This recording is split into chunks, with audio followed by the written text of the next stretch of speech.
Hi folks, this is Jay.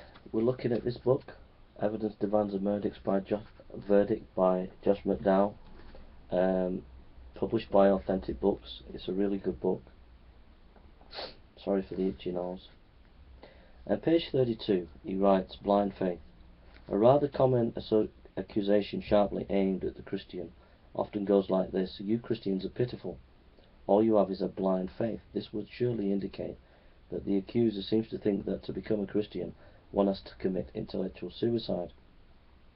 Personally, my heart cannot rejoice in what my mind rejects.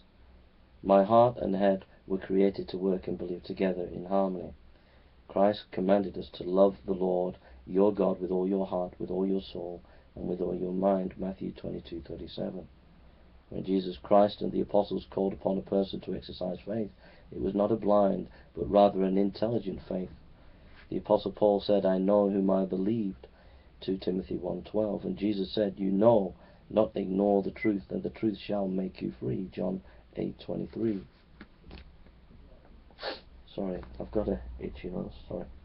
Faith in Christianity, Paul Little justifiably writes, is based on evidence. It is reasonable faith. Faith in the Christian sense goes beyond reason, but not against it. Often the Christian is accused of taking a blind leap in the dark.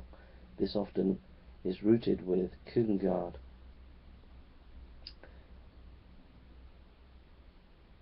Be careful, says Josh McDowell.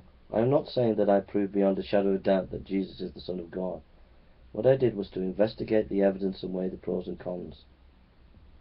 The results that Christ must be who he claimed to be, and I had to make a decision. He also writes, Jung would say historical evidence is invalid because one cannot establish absolute truth. I was not looking for absolute truth, but rather historical probability. Without an objective criterion, says John W. Montgomery, one is at a loss to make a meaningful choice about a priori. The resurrection provides a basis in historical probability for trying the Christian faith. Granted, the basis is only one of probability, not of certainty. But probability is the sole ground on which finite human beings can make any decision.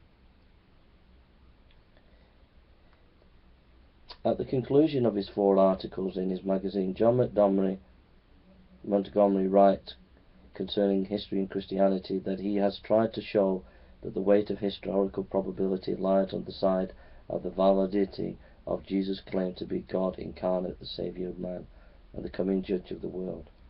If probability does in fact support these claims, and we can really deny it, and can we really deny it, having studied the evidence? They must act on behalf of them. So it's really important just to recognize that a Christian is not taking a blind leap of faith. A lot of the internet atheists especially bang on about Christians are anti-intellectual, and this is just complete caricature and dishonest of many internet atheists who are making their blogs and TV shows and blog shows. Christians want to seek to root their faith in evidence. So, think about that. Is your belief based on evidence? Because our belief is, and I invite you to investigate that evidence as we look at this amazing book.